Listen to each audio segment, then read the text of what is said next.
It's Wednesday night, and you know what that means. We had another episode of AEW Dynamite, the last one of the year, because I swear I know what day it is.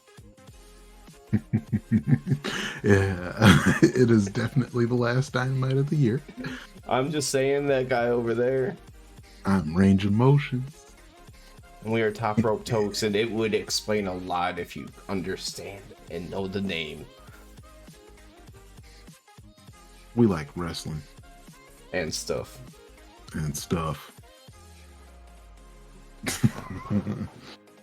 Heck yeah, man.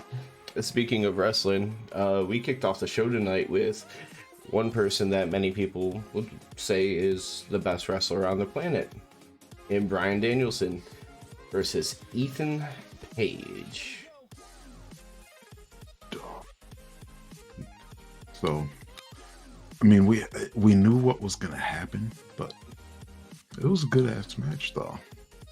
It was a good match, and there was attention to detail in the smallest ways that just make sense. Because Stokely, during the entrance, comes out wearing a hat after Danielson made fun of him for being bald, and he was looking like Stokely doesn't necessarily look happy all the time, but he was pissed today. He just had his grumpy. I was like, is Stokely gonna fight this time? he looks like he's ready to actually fight. I mean, he's trained. I'm waiting for the day he does something. Mm-hmm. I'm like, he's got to get involved at some point, one day. I don't know, but the nice thing is because he is trained, unless there was some kind of injury, he can always get like a comeuppance as a manager kind of situation too. But before the match even begins, after the entrances were done, both men in the ring, ready to start their match, MJF's music hits. Boing, boing, boing, boing, boing, boing, boing, boing, boing, boing, boing. He's up in his little press box again. Says he was with the hottest woman in Colorado. I'm not sure if they ever dropped a name because we end up having to look it up later. But yeah, they keep going back to MJF watching the match throughout, kind of like when he was holding the chip, just a lot of attention on MJF, which at least now, unlike with the chip, it didn't take away from the match too much. Yeah, like that, when they did it with the chip, it was too much. Most of the match was watching MJF sit there with his ring pointed out. Mm-hmm. And I'm like, come on, man. I want to see the match. Yeah, there was, I think they did that for a couple weeks, and there was one that was just so much worse than the other. It was probably one of the first times that we got frustrated / to the point of showing it, because usually like I'll start to be critical, or no, you know what, it was the second time they did it, because the first time we were like, yeah, we kind of didn't like that. And then the second time it was worse, and we were like, okay, what the fuck. We got 2 minutes of match and 10 minutes of MJF sitting, saying nothing, doing nothing. Mm-hmm.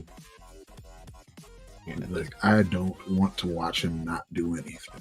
Yeah, this was done a lot better, and as you said, very good match in the ring, which is great because, you know, Men of the Year with Ethan Page. Yeah. Like, off TV, please. Thank you. This works. Ethan Page, yeah, he's getting to he's getting to show his potential now, and that he is good in the ring. He's damn good on the mic. He's got a faction behind him now. Let's see where he goes. Like Ethan Page, I like Scorpio Sky. We just knew that whole dynamic had to end. Yes. Good guard. Yeah, and suburban dad Dan Lambert was killing me, man. he We say Mox like, talks too much. Lambert always had way too much time to talk. Yeah. Like, short spurts with him could have been okay. And then he looked like a Westland dad. It's just like he looked like your standard guy that's going to be hanging out in Westland somewhere. They Ethan Page with the Avalanche Power Slam. Like, they commented like he was gonna set up for the Eagle's Edge off the turnbuckle, but he had him completely facing the wrong direction for it, so it was kind of interesting. Then he hit it.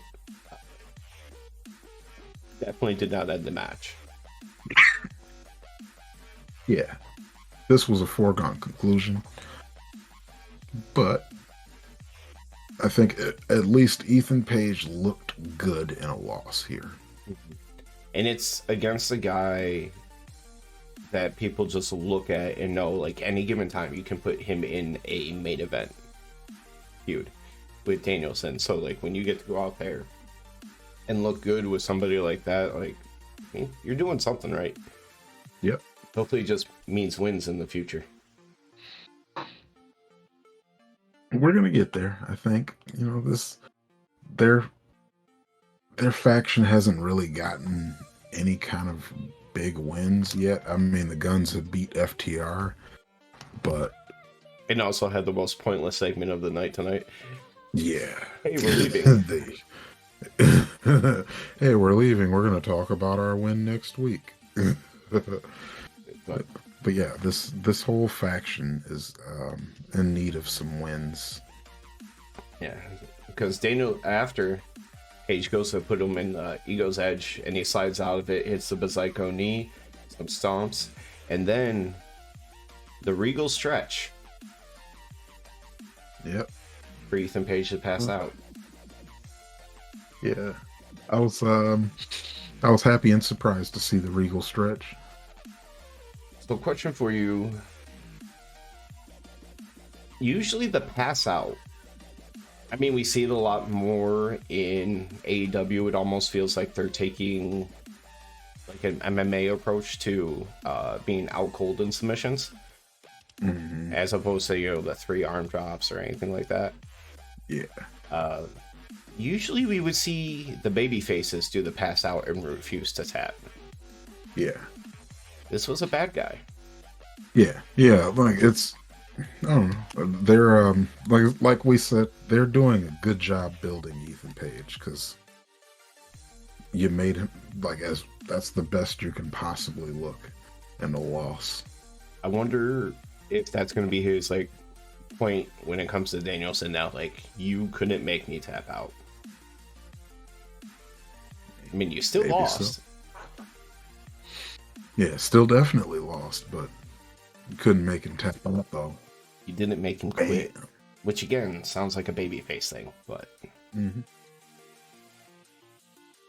And I mean, as much heat as Ethan Page gets, like, he could probably turn that into a babyface thing. Yeah, he'll be totally eventually. fine. Yeah, he'll be fine.